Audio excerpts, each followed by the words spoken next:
I've always valued people. I always knew that it takes, whatever it is, a village to get things done. It's a team approach, open door policy, respecting one another, respecting each other's strength, having a strength-based attitude around it was really important. The actual product itself was a product that was used to enhance the performance and leadership quality of employees at large companies. And what we are selling is content to make professionals better. So I was in an echo chamber of excellence, which really prepared me for my next chapter, right? Is it continuous feedback loop, and learning on how to be a better leader was part of the job. In a corporate world where all employees have great leaders with no egos that create fun cultures where people can do their best work, the employees and companies thrive while doing great things for the customers, themselves, and each other. Well, we know that rarely happens. I'm Jeff Palacio. I have been a leader for over 40 years for every t-shirt size company, from small 16 employees to extra large over 1 million. Please join me while I interview outstanding leaders that will share stories of great leadership and not so great.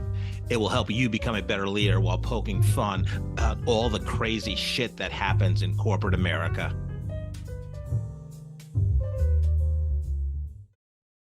Hi, I'm Joe Duchan, and welcome to the Corporate Couch with Jeff Palacio.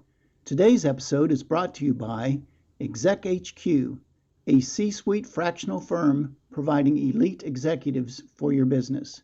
Today, Jeff is interviewing Michel Koopman. Michel is the CEO and founder of CXO Coaching, partnering with C-suite executives to provide high-powered leaders with executive coaching focused on people and profit. Prior to founding CXO Coaching, Michel had been CEO and in other leadership positions at several companies, including Citrix for 11 years and Get Abstract Incorporated, where he developed the concept of microlearning. He is a member of the board of directors and board of advisors at several organizations and has published more than 80 articles in several premier media outlets. You can learn more about Michel at cxocoaching.io. Let's listen as Jeff talks to Michel. Michel, welcome to the Corporate Couch this morning. Hi, Jeff. Good morning. I'm very happy to be here. Thank you for the opportunity. Yeah, absolutely. Just a couple first on this interview with you. Very excited. One, you're our first guest born and raised in the Netherlands, so that's nice. Oh. And I believe we're recording here at 8 a.m. Central Time. It might be my earliest podcast, but it's all good. I'm a morning person. I'd rather be recording at 8 a.m. than 3:30 p.m. So there you go. Oh, me too. Thank you, though, for getting up early for us. Yeah, no, excited. Jamie Crosby, a local Kansas City person who I just met, introduced us. She said you're an amazing person, and that's good enough for me. But yeah, you have a great background and founder of some companies and CEO, and excited to hear what you're doing now. But yeah, let's start with a couple fun questions. Since the first one is I asked many of my guests, even that know you fairly well, Michel. People that know you fairly well, what would they say? What would you say to them that would surprise them, like something about you that they don't know? On one side, I'm a fairly predictable person. You know, I don't have many ups and downs or surprises as it relates to behavior or things I say or think about or beliefs I have. Fairly grounded. And a lot of my network is also the people I work with. So I often show up fairly buttoned up. So when I tell them that I am also very passionate about what some would call extreme sports, maybe dirt biking, downhill mountain biking, snowboarding, scuba diving, etc., that surprises them because they are not used to seeing me in a full body armor on a KTM. I believe our last conversation when we first met, you're also into MMA with your son. That is true, yes. Son, it's actually great. Although starting MMA when you're 50, it certainly is different than starting it when you're 16. Very fast picks it up. But what's really rewarding is doing it with your son and being able to spar with him. And he's really great. And we're learning very quickly lots of fun rolling around and punching each other in a sportsman-like manner. Nice, nice. I can see that you're not the kind of the action hero like in the Dwayne Rock Johnson, big, but you're like the everyman action hero, the Bruce Willis and Die Hard type, Oh, thank you. badass. I'm not So, sure if that's true, but thank you. so I mean, you're in these adventure sports and very active and I'll say more aggressive type sports versus the biggest growing sport in the world, or at least in the U.S. Pickleball is a little less active, I'll say, and less aggressive. I like it though. Pickleball, I mean, I enjoy that. I think Okay, pickleball, so you have a yin and yang. I guess I like that. absolutely. Pickleball is fun. A lot of action. I like it too. I played it a lot this summer, actually. Yeah, Yeah. nice. Was that like when you were growing up? Was that fun for you? These action sports, or you just kind of got into it in your current stage of life? No, I've always had an interest in that. Maybe because in Holland, yeah, first of all, I like to do things that have lots of movement, have speed, but also something that I can get good at and excel at in compared to others. And when I grew up in Holland, you can imagine soccer was the game and field hockey was the game. So I went the soccer route for a little bit, and I'm not a very good soccer player at Hmm. all, because you can imagine Holland is filled with amazing soccer Yeah, players. yeah. And So you I got never a got picked. I never got picked on a team, oh, Jeff. oh, But what I also did when I was younger, in my early to late teens, I did a lot of sailing, which is a very common thing. You're familiar with the Hobie 16 in Europe. You have the Dart 18. It's a similar boat. And yeah, I did that all through my younger years. Even at some point, one of my first jobs was being a sailing instructor. That was a lot of fun.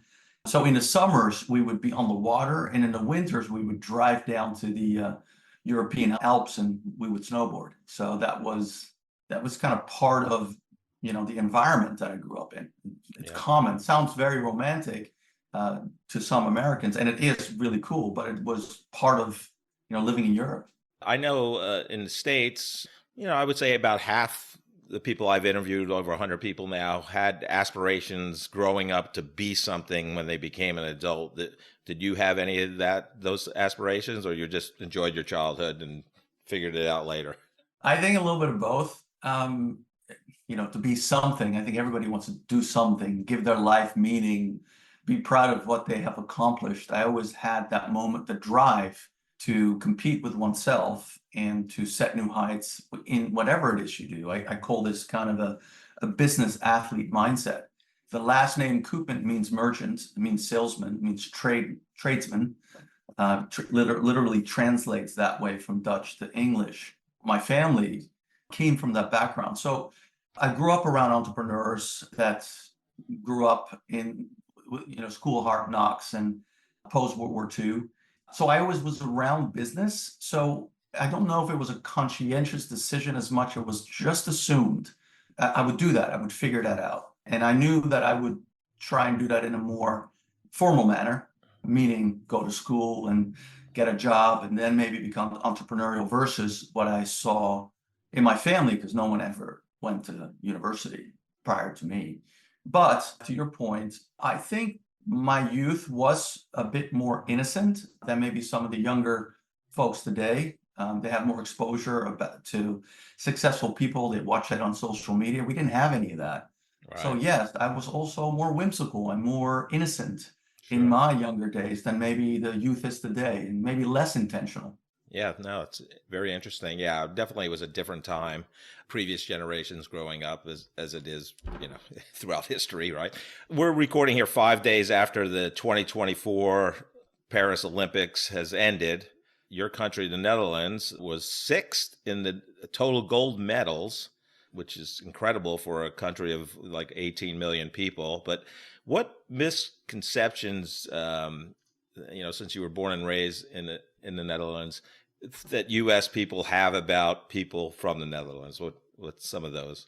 I don't know. What's interesting is whenever I meet somebody socially, especially when they're younger, because you get older, you become wiser and you're more measured about what you say. But when I went to school here, all the kids would say, "So where are your wooden shoes?" That was always the case, or they would say more inappropriate things about our liberal society that you can imagine, Right. maybe with prostitution or drug use, etc. That's what people think is the red light district and wooden shoes. That's what we're known for Right. um, in popular culture, I would say. But the Dutch are actually historically incredibly entrepreneurial. During the golden ages, they did a lot of trading. So it's kind of part of our blood as a small country to be present in lots of countries and be very entrepreneurial and very worldly. So I think while they think of us as a simple farmer country, which is true, we export a lot of farm goods and flowers and cheeses, etc. And we do actually sometimes wear wooden shoes. I have a pair that I wear in the yard.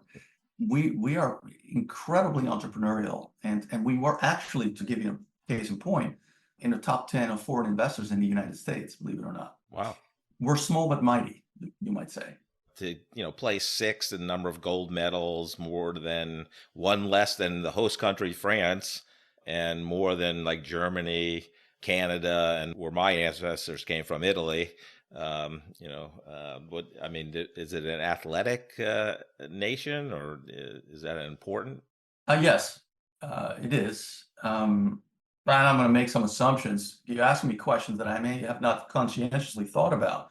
When you go to Holland, one of the things you'll notice is there's bicycles everywhere. If we don't have to take a car, we will not take a car. We will walk or we'll take a bicycle.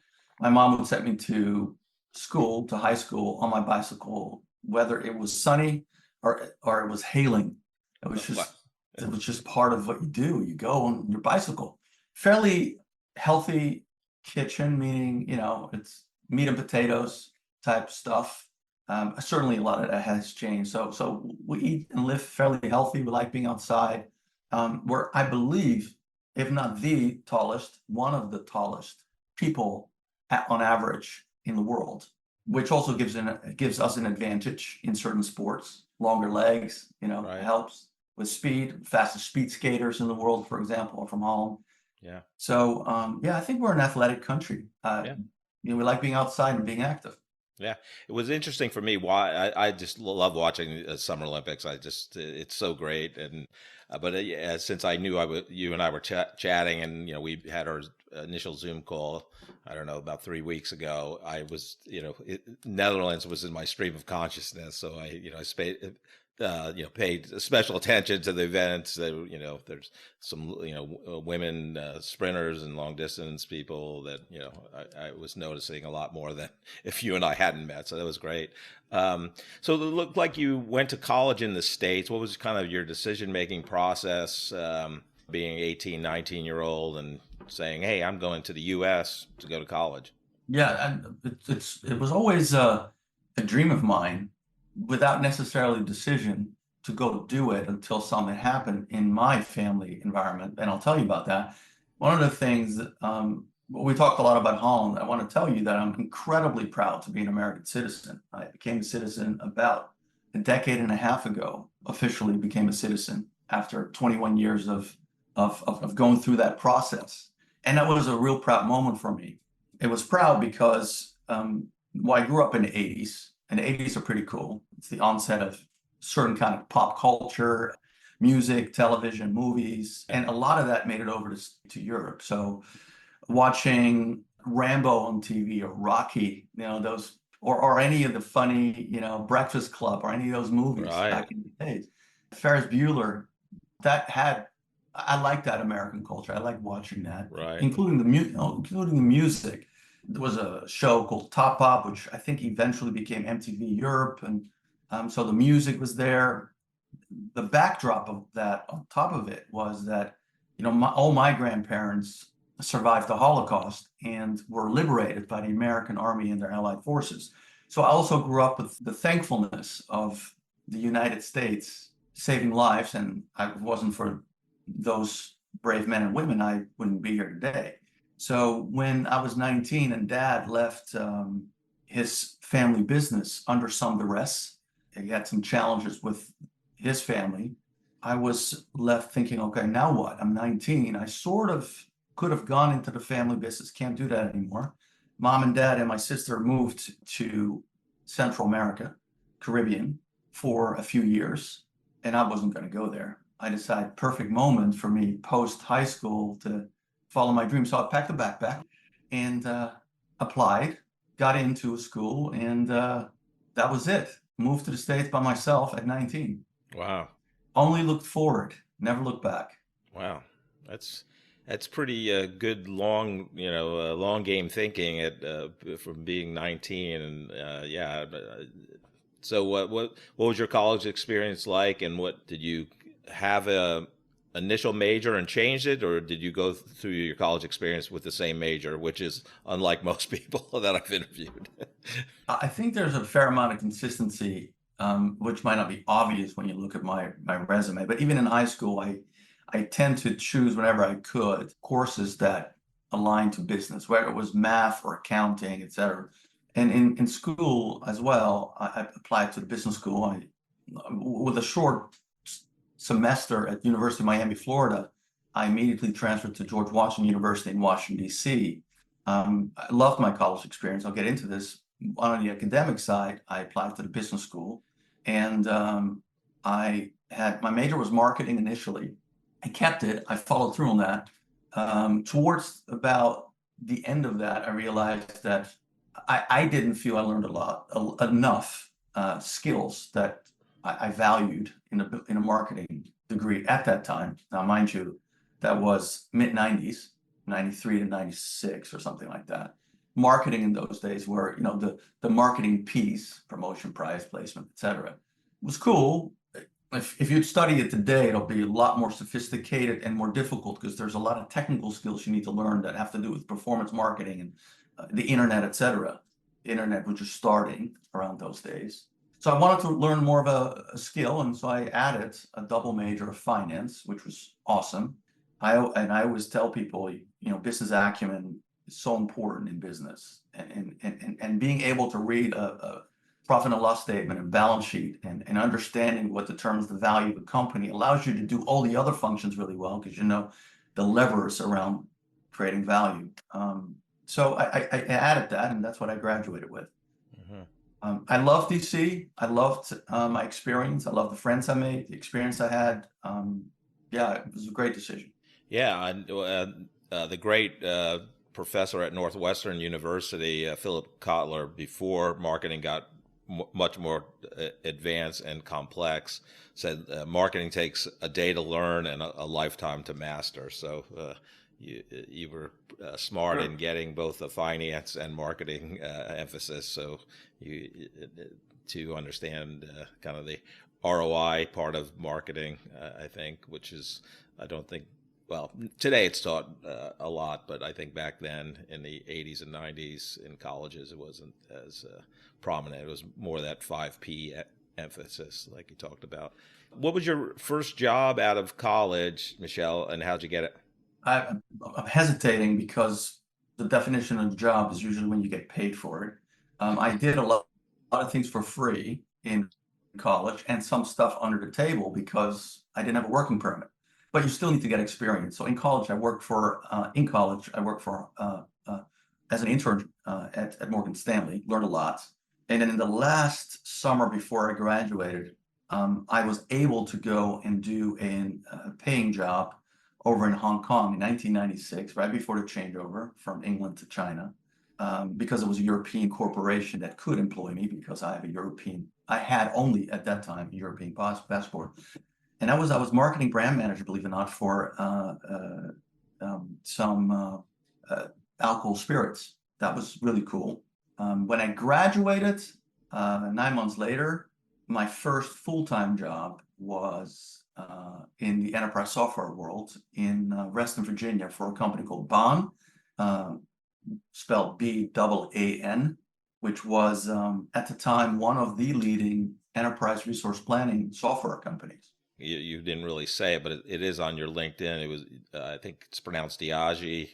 I'm not sure. Diageo, yes. They're one of the biggest alcohol distributors globally, and they have a few tequilas that they represent that I like to sip on occasionally. But here you are still in college, and you're working for a liquor company, basically. That had to be, and you're in Hong Kong, I believe, based on your LinkedIn. So that had to be a great experience. Any fun stories based on that? Oh my goodness, I have a lot of fun stories. Yeah.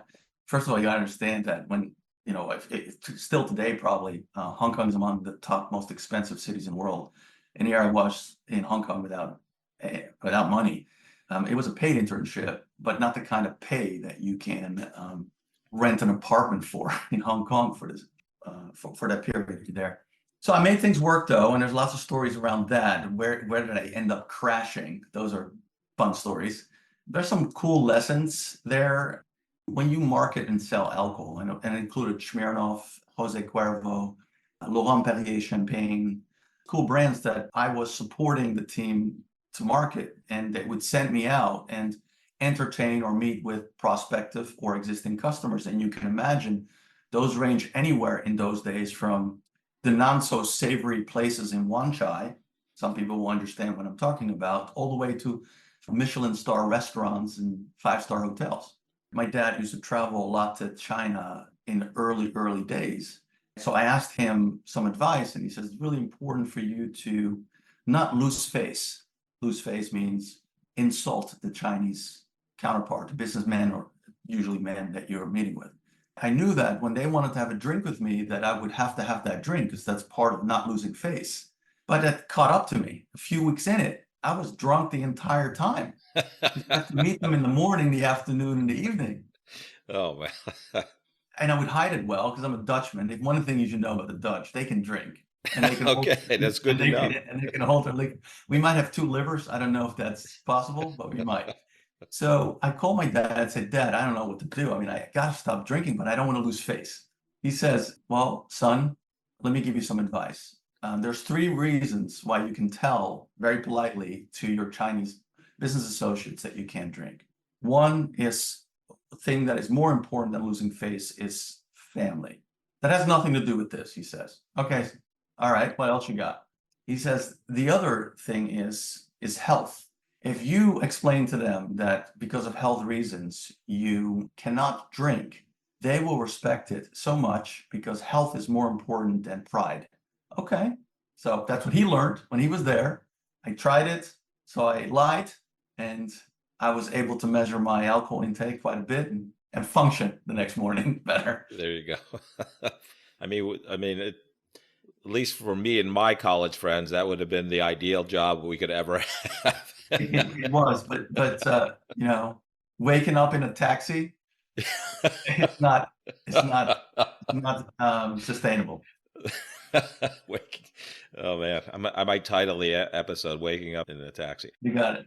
It looked like you had a 3-year run at the time, one of the leading ERP enterprise relationship platforms in the world. What was that like? It was really fantastic. It was certainly rocky towards the end. Bond was on a tear, growing really quickly. And as I told you, getting my first actual job post-college was hard because I didn't have a working permit. And, America once wanted to protect jobs to go to Americans first before they're given to foreigners. I respect that. And therefore, one needs to, at the time, to get a working visa for a particular company, that company had to demonstrate that you can do a job that no other American can easily do. Well, I didn't have any particularly impressive superpowers because I was a young man just graduating college with amazing grades, but there's a lot of amazing young men and women coming out of school with great grades. So while I sent a lot of letters out, this particular company was highlighted to me by a professor after I shared my challenge of not being able to find a company that wanted to employ me here. They all wanted to send me back to Holland, and they didn't want to do that. I had one skill that no one other American had, and you might be able to guess what that is, Jeff. I'm putting you on the spot. It's either, well, obviously you had wooden shoes, but that probably does not qualify. But not qualified. No. It has something to do with being Dutch, I'm sure. Yes. So I spoke Dutch. I mean, how many Americans speak it, right? Right. This particular company, Bond, was founded in the Netherlands by an amazing entrepreneur still to this day. I tend to call on him sometimes for inspiration or guidance, Mr. Jan Baan. But Baan founded that and moved his headquarters from the Netherlands to Reston, Virginia. And it'd be very useful to have people who speak both languages, because a lot of the engineers, a lot of the important team members spoke Dutch, and some of them only spoke Dutch. So I got that job, starting at the bottom, and worked my way 1 or 2 levels up, still junior experience. Because of my global citizenship, my ability to be worldly, they allowed me to do some really awesome stuff very quickly, work for some very senior people. So I learned quite a bit, but there was an industry downturn towards the end of those 3 years.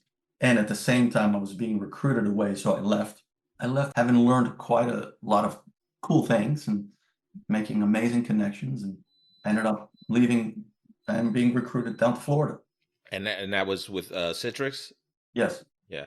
So you had like an 11-year run there, and that was kind of the go-go years of Citrix, I believe. That they're, one of the top companies, and they were really growing rapidly at the time. What was that 11-year experience like for you? I hope your audience doesn't think that I'm always so very positive, but because most people say I didn't like working in corporate, I had an amazing experience at Citrix. I'm not saying it was easy.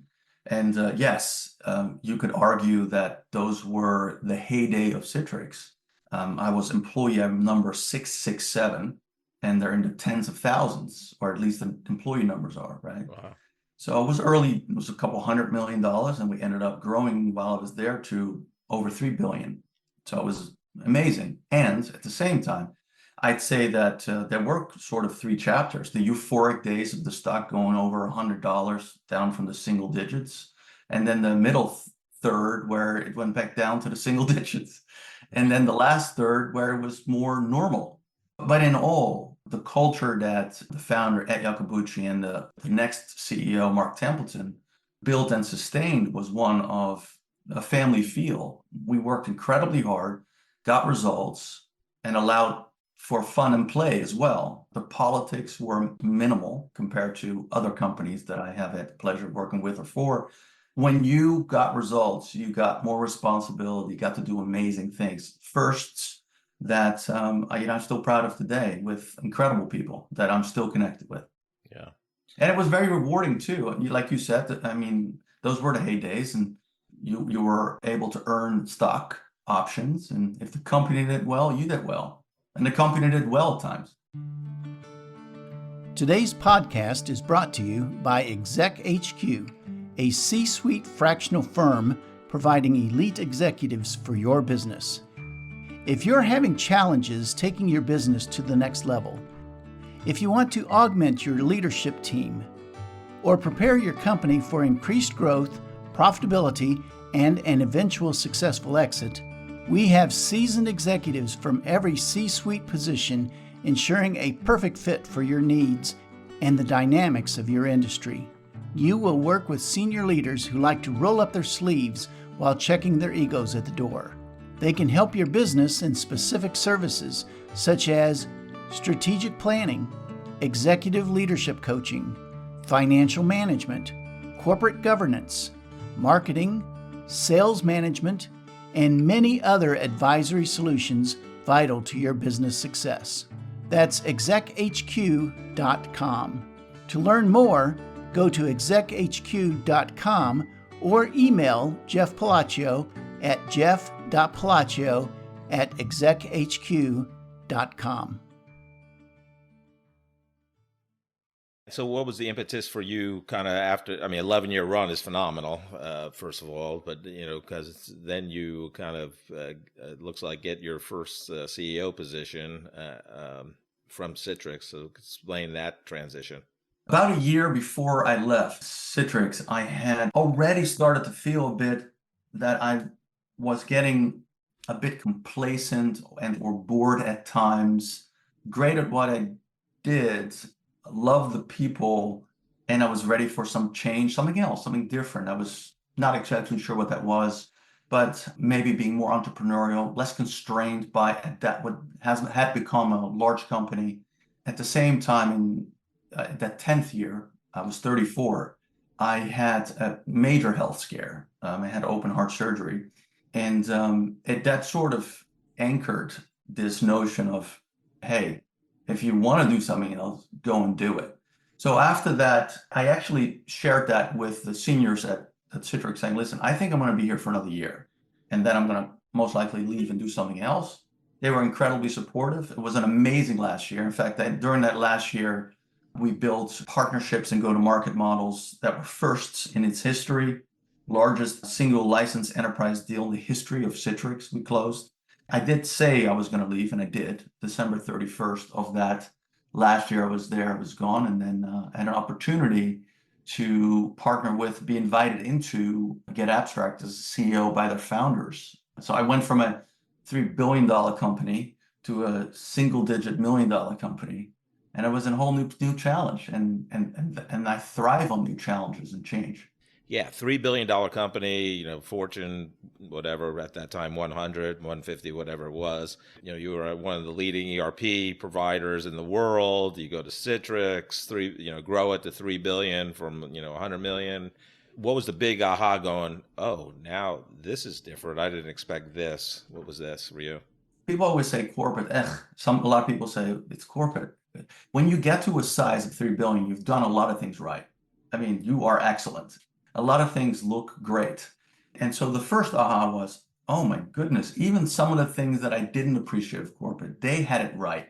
Because you come to a place where you go have to rent an office to give you an idea, right? Right. Built a sales system.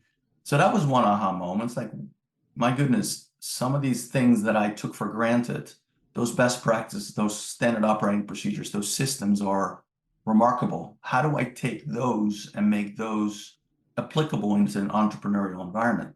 Just pick on one other aha moment that's related to that was that I've always felt that the job of sales came somewhat natural to me and those that I work with. I always felt at the time that it was a gift. Oh, I'm good at this. I can do this. What I realized, it's not just an art. When you are building a team from the ground up, you need to have systems. So there's a science to it too.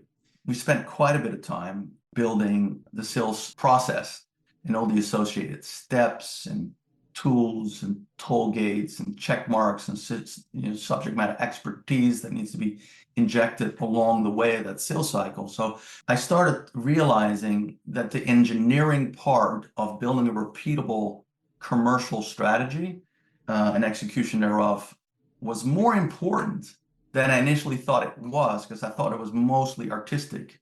So that was another aha moment that we implemented. That was part of the reason that we were successful in building out Get Abstract as well. You go from a 3 billion to a single digit million company, so you get some ahas there. But you're also the one in charge now, so that's different, right? Specifically, what was your strategy around being the CEO, and what was like, oh God, I didn't realize this, and then now you're really in charge of the culture of the company. So kind of give me some thoughts around that. I was, and I do want to give credit to the fact that I did that in partnership with the founders and owners who still had operational responsibility as well. And I was in the US and they were in Lucerne, Switzerland. So we were building an entire new culture, an entire new team. I don't know if I was, when I started it, very intentional about it. But what I do know is that I've always valued people. I always knew that it takes, whatever it is, a village to get things done. It's a team approach, open door policy, respecting one another, respecting each other's strength, having a strength-based attitude around it was really important. What I was fortunate enough about was that the actual product itself was a product that was used to enhance the performance and leadership quality of employees at large companies. So imagine that now you're in charge, and what we are selling is content to make professionals better. So you're consuming it. Then I also have the benefit of rubbing shoulders with some of the authors of that, whether it's Ken Blanchard, Stephen Emmer Covey, you name it, Michael Watkins. I had the awesome opportunity to go have dinner with them and host them with clients. So I saw that as well. And then the people we're selling it to are CHROs at Fortune 500 companies. Right. So I was in an echo chamber of excellence, which really prepared me for my next chapter, right? A continuous feedback loop and learning on how to be a better leader was part of the job. Yeah. So you were basically on the hook to have a really great culture because if you weren't eating your own product. When you have clients like Facebook, Boeing, Deloitte, Harley Davidson, General Motors, I mean, I can go on. Yeah, When you show up and you watch what is right there and you yeah, listen to what their challenges are, and then you lean on an author and you read a book, and then you say, I'm going to take that and make it part of my culture, or I'm going to not make this a part of my culture, you become very intentional. yeah. No, that must have been phenomenal. I mean, I would say Stephen Covey. I never met him, but he had a big influence on both my professional and personal life. Was at Sprint, now T-Mobile at the time, and they had a great University of Excellence. They did a 5-day training on Stephen Covey's 7 Habits of Highly Effective People, and it really changed the way I thought about things. And it's just a great, yeah. Just for clarification for your audience, 7 Habits, amazing. The Stephen Covey I'm referring to is his son, M.R. Covey, Oh, right. he wrote the book that made an impact on me in addition to his father's amazing writing and vision is The Speed of Trust. Right. And how trust is a foundational piece to build a high-performing team. And the thing also that I really liked what Stephen talks about is that when trust is lost, how to rebuild it. And that happens a lot in business. And Yeah. often it's that, well, I can trust this person, I'm not going to work with them. You don't always have a choice. Well, if you don't have a choice, how do you rebuild it? Which I Right. think is remarkable. Yeah, I remember his son. I read The Speed of Trust, and actually, he wrote the 7 Habits of Highly Effective Teenagers, I believe, and I gave that book to my nephew Oh, at the cool. time, so very familiar with him also. And I think he went to BYU with Steve Young, the famous Hall of Fame quarterback for the 49ers. We talked about this when we had our initial intro call. You were in the micro learning space, which in 2011 through 2016, I think was very advanced. So, I mean, that was incredible, but maybe explain to the audience what micro learning is. I love that you picked up that particular word. And I'd like to carefully, mindfully highlight that I'm proud of this, that I might have been the first to actually write that word in an article, if you go back, micro learning. We were at the front, we were ahead of others as it relates to challenging large organizations to think differently about how their teams, how their leaders, how their employees, team members are learning, digesting content and putting it to work. Up until that point, often companies thought of traditional training as the way to educate people and make them think differently, introduce them to new ideas and concepts. And certainly there's a huge place for it. What we found is that the high potentials, the fast-moving, hardworking top performers of your organization are even more at the time, I'm talking about some time ago, and it's still the same today, but it was a new concept. Those were even more discriminatory in how they spent their time than any of them, which you could argue, therefore, that if that's the case, then the ones that are going to training classes are the ones that might not be your high potentials, unless, of course, those training classes are required because it's a compliance training course, et cetera. Right. So you had a disproportionate amount of people that were high performers not taking advantage of the traditional learning, the formal learning offerings that some of these large companies had. And some of these large companies spend a lot of money. At the time, General Electric spent $1 billion on learning and development. These are big budgets. And some of that budget could be more effectively used. So what we were going to market with is that we believe that people learn in the moment, in preparation for the next activity, so that learning became part of work. They were learning a living. We call that micro learning. And there's a lot of benefit with that. Digesting compressed knowledge is what we call it, summarized content. So highly well-curated content, expertly compressed, available at the point of need, was the way that we believed people learned. And it was evident that they did, because we ended up doing business with more than 20% of the Fortune 5s and over 40% of the Fortune 100. They believed that too. They love that library, and since then, lots of other players on the market, Blinkist and Headway, and there's a lot of micro learning out there now that is always a part of the learning and development strategy of these companies. Last comment on this. Now, I always ask leaders, successful leaders, would you rather take hours to go deep on one topic, or would you like to take 1 hour and get 5 summaries on the same topic to give you perspectives. Microlearning also allows you to, in this world where multiple opinions matter, get different perspectives on the same topic versus one on deeply on one. So that's microlearning. You had a 5-year run there at Get Abstract. Was it the itch in you to do your own company now? I know you went from there to you founded Too Swell. Was it just, hey, it's my time to start my own company? What was that transition like? Yeah, there were some corporate development activities over at Get Abstract, some ownership changes at the time, and some new strategies. It was time for us to part ways.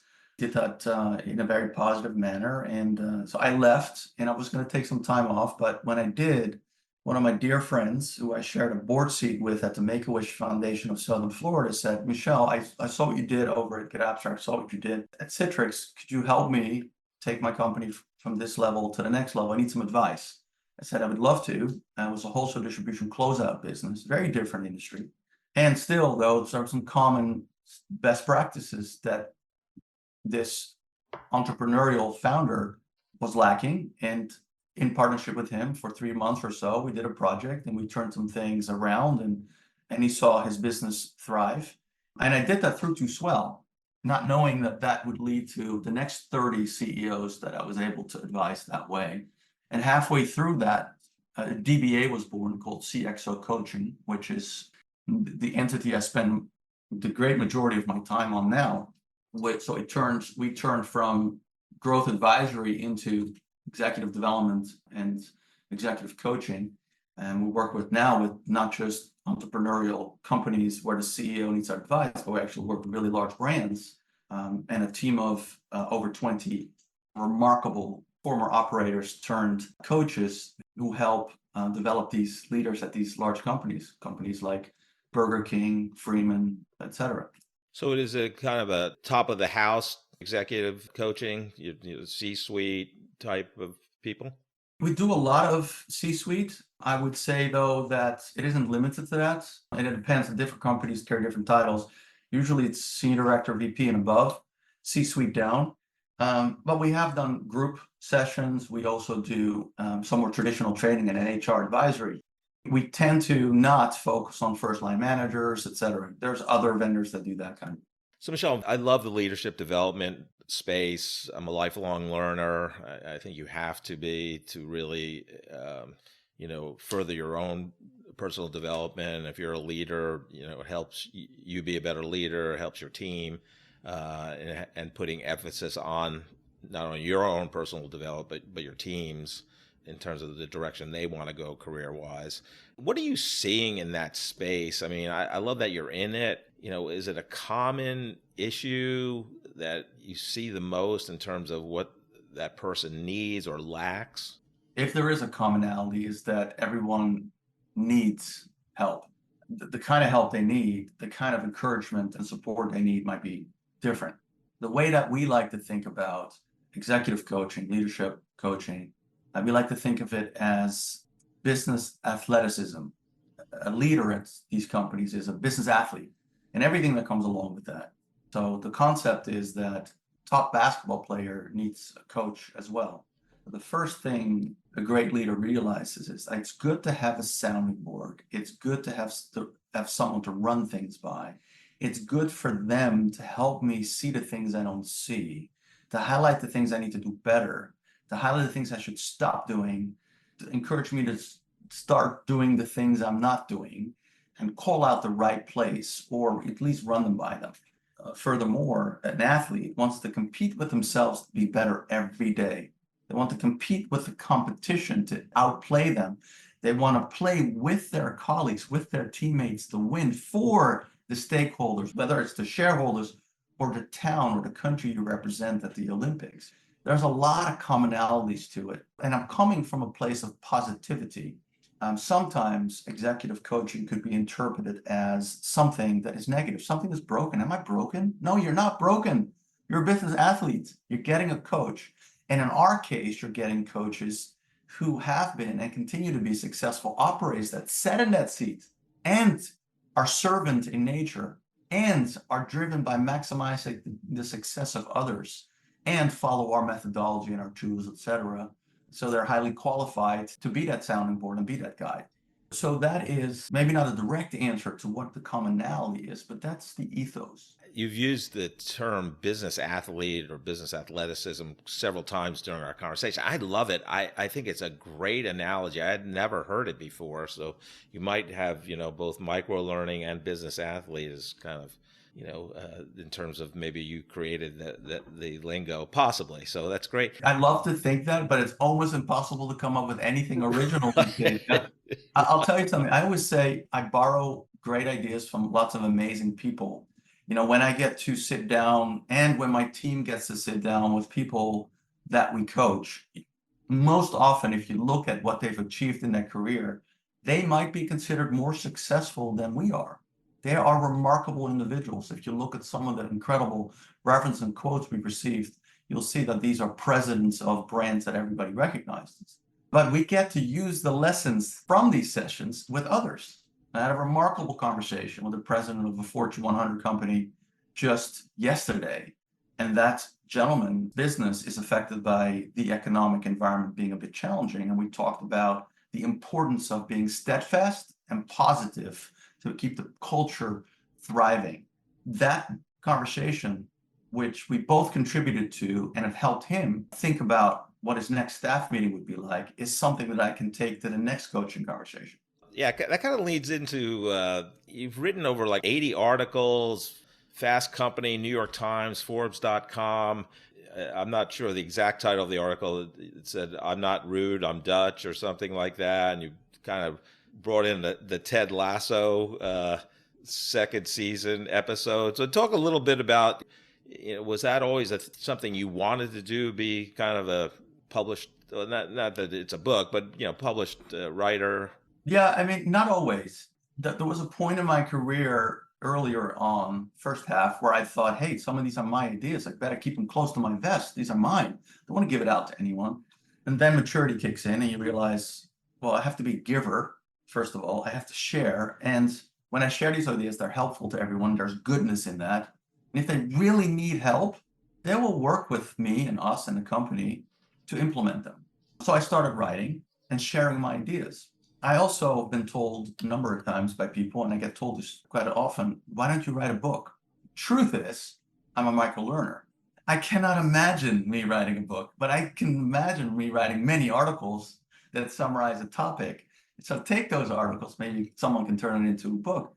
So Ted Lasso, or that article specifically, one of the things that the Dutch are known for is they are fairly direct, honest, and open as it relates to them sharing their opinion. And they're not always right, but obviously we think we are.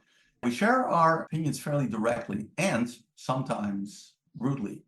I've had the pleasure and honor of being an American now too. I've been here a long time, married to a wonderful wife, Erica, for 25 years this year. So I'm able to call myself bicultural. And Americans tend to be a little bit more passive aggressive and more mindful about not hurting someone's feelings when they're talking. The Dutch don't care at all. Unless you're from New York. Unless you're from New York, yes. But even the New Yorkers do it differently than the Dutch. The Dutch often, well, you'll be in a moment, he said, what? What did you just say? Right. It's like, yeah, that's what I mean. And then they'll double down, right?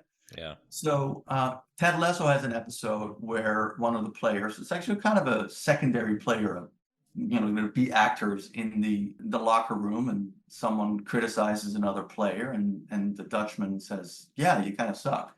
And then someone comments, don't worry, he's not rude, he's just Dutch. He's just sharing his opinion. This is how he communicates. And I resonated with that. I didn't even watch the episode until after 3 people texted me, Koopman, that's you. Right? So they made fun of me, and I wrote an article about it. But I wrote an article about how I believe transparency is important, being truthful and sharing how you feel is important, and how to do this mindfully so that people can receive the message, act on it without feeling less than positive or less than confident prior to you sharing that information. I think it's important. Feedback, giving feedback, receiving feedback is probably one of the most important things as a leader. Both being able to coach and being coachable is one of the most important things.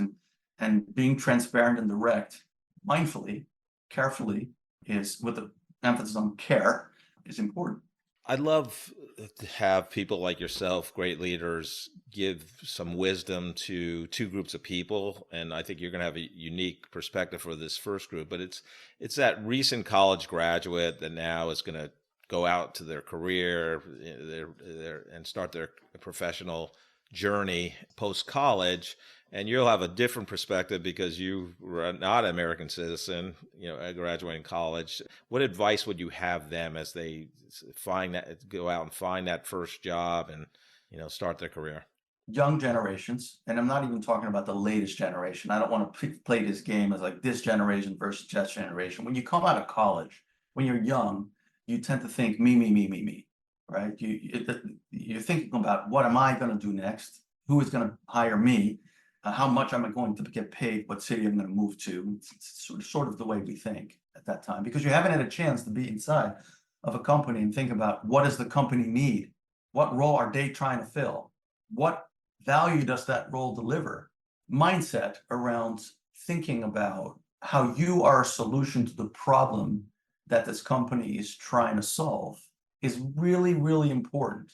The way to demonstrate that is by having some real authentic, natural curiosity and asking the right questions when you are in an interview and when you do your research. That's one very important piece of advice is to be company-centric, solution-centric, not self-centric in the pursuit of your role. I would also say that technology has allowed the younger generation today to be more of a click to apply generation versus sending out 80 letters and making phone calls and trying to find out who the hiring manager is and then trying to connect and get on the calendar, which is how I had to do it. And I'm sure that's how you had to do it. Sure. I'm not, again, saying that the new generation is worse or that the old generation is better. It was a different process. And what I appreciate as a hiring manager is that I'm being pursued. Yeah, they want the job. They want the job. I want to know that you want it. I want you to ask for it. I want you to fight for it. I want you to sell yourself. That's me as a hiring manager. So if I have 75 clicks that I got on Indeed in my inbox, but 2 people left me a voice message, those are the ones I pay attention to, even though maybe some of the other ones are better. I'm not saying I ignore the other ones. If you don't ask, you don't get. If you don't put yourself out there and position yourself and demonstrate why you are better than anyone else, why I should hire you, you're not on the radar. So be company-centric and put yourself out there and go for it and stand out. My kids know that. My kids do this. There's many examples of that, and it works for them. I have a soon-to-be 20-year-old and a 16-year-old, and some of the things that they are accomplishing, I'm so proud because they ask for it. That's great advice. Thank you. The second group I love helping is, you can take different career paths, but if somebody takes the career path of, I'm going to be in charge of a group of people on an org chart and be responsible for, their career development, our team goal achievement and things like that, and they get that promotion to do that, what advice would you have for them, Michel, as they begin their leadership journey? The leadership journey from being a teammate to being in charge of the team, there's so many commonalities there. I don't know if I can give you one silver bullet, but the one thing one needs to recognize when you do get that promotion, hopefully you've gotten there because everybody wants you there. So you didn't get promoted because of politics, but to earn that, the team members would want you to lead them. And then somebody above you says, you now get to do that. If not, you still have some work to do, meaning you got to bring people along with you to earn that respect. And when you go from individual contributor to manager, you've got to work on earning that respect along the way of earning their admiration, which is the next level above that. So 2 different things, right? Right. And one of the things that often leaders struggle with, because they used to be their buddies, their friends, because they're on the same level. And struggling with that is that I still need to be their friends. No, you don't have to be their friend. You just have to be friendly. You don't have to be liked. You just have to be likable. And that nuance to go from peer to being earning their respect and just being friendly and respectful and likable versus their buddy is a difficult transition. So do that very mindfully. And again, when you are in charge, making people feel truly valued is very important.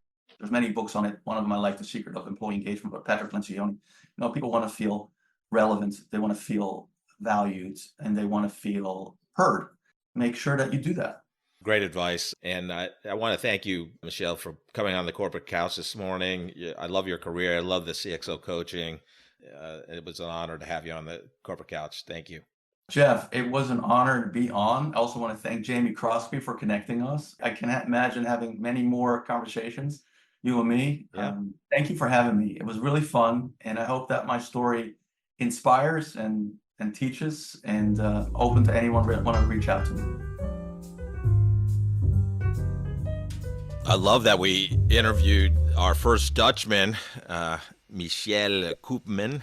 It was great. It was right after the Olympics finished, and for such a small country, 17 million people, they did very well. I think they ranked. They're doing something right. Yeah, in Holland, they really are. Yeah, Michel, I just really like him. He's that like low key, average Joe action hero. Like he's doing MMA with his 16-year-old son, mixed martial arts. He snowboards, mountain biking. Like he's this. And, he was low key about it, but he had like open heart surgery at 34 years old. And I think he said he's around 50 now. So, I mean, like he played it down, but like, yeah, I mean, that's open heart surgery at 34 is a pretty damn big deal. Pretty big deal. Yeah. But yeah, I just, and it's just so interesting too. I mean, he was a CEO of Get Abstract. They were in the micro learning space. Short videos where people can consume content, 3-6 minute content videos to learn. And they had a good run there. And he didn't really get into why he left so much, but it was interesting. He was going to take a break, and it just shows you, the universe, God has a plan for you. Like he's going to take a break, but he was sitting on the board of the Miami Make-A-Wish Foundation. So another board member said, "Hey, I love what you're doing, what you did at Get Abstract, and you were just how you grew revenue at an accelerated pace. Can you help me do this?" And then, like 100 CEOs later, he started Too Swell with the number 2, and he helped 100 CEOs, him and his team, to accelerate growth, and that led to CXO coaching because he wanted to give back. And yeah, he's so good. I mean, and when you mention, Ted Lasso in an episode, based on his article, "I'm Not Rude, I'm Dutch." That is so funny. And it's so funny. And it's so true. Yeah. I've seen that before. I'm from New York. We're all Dutch in New York. Everybody's direct. Probably isn't as obvious to you as it would be to my Midwestern ears. And the best part of the episode is we're going to publish the episode on September 16th, which is Michel's birthday. So there you go. All right. Yeah. All right. Good tribute to him. A birthday gift. So, Joe, what did you take out of the conversation? Maybe he'll wake up in a taxi on his birthday. Wouldn't that be great? What a story. Yeah, this whole thing with all of these interviews that we're doing, I keep thinking, wow, that was a great interview, and we're never going to be able to top that. And then you go and interview Michel. Every one of them is turning into my favorite one, whichever one was the most recent one we did. He had so much interesting content in that interview, and you just feel like you could just sit across the table from him and talk to him all day and be entertained by it. It was great. I'm going to pick up on one thing in particular that he did when he was talking about training, and he was talking about the people in the room that are in training. And he said a lot of times the people that are in a training session, whatever it is, may not be the ones with the highest potential. And that got me thinking, well, yeah, I think back on some underachieving coworkers that I've had. It seems like they're always taking training and it never works, it never sets in or something. And then the overachiever people that I've worked with don't take as much training because they're in their mind, they're thinking, I already know this, or I don't have time for it. I don't have time to sharpen my sword or something like that. So that's an important lesson to our listeners, that they have to remember if you have a staff underneath you that needs training of some sort, make sure that you're training the right people. Make sure that even the overachievers that think they don't need it, that they're going to the right training, and the people that are underachievers and probably wouldn't benefit from them, there's no reason to spend a lot of money for training for them. It's just as important to determine who your training audience is as the training itself. I think that was something else. Well, and I think for me too, so Clifton Strengths Finders, I'm my number 6 top strength is learner. So I think also when you're the head of a team, you need to go to the training because you need to model the behavior you want your team to go to. So I think that's another point. So, if these, super performers are like, hey, I don't need training, but then, well, my boss is going, maybe I should. And, and I think it's all part of a plan that, you have goals you need to achieve for a fiscal year, but you also need development goals. Like, how am I going to get better? And you get better by learning and thinking about stuff you're not going to think about on your own, right? So definitely. Well, yeah, I just go back to your waking up in a taxi reference. What I loved about that is like he had the dream job, at least for me and my college buddies. He worked for the largest liquor distributor in the world, Diageo or whatever how it's pronounced. And I asked him what was a good story, and he partied with some customer, and he woke up in a taxi. You don't want to lose face with the Chinese. Right? Yeah, he was in Hong Kong. I love it. It was such a good story. Joe, I'm sure you have some great leadership wisdom to impart on our great listening audience. We are going to go to that great philosopher that has 2 first names, Larry David. And Larry David, one time on the show Curb Your Enthusiasm, said this. He said, when I'm in social situations, I always hold on to my glass.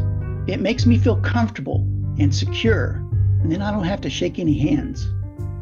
Thank you so much for listening to this episode of The Corporate Couch. If you enjoy the podcast, I would love for you to take 2 minutes out of your day to rate us 5 stars and write a review. Please join me next week to learn from another great leader sharing their professional journey and insights.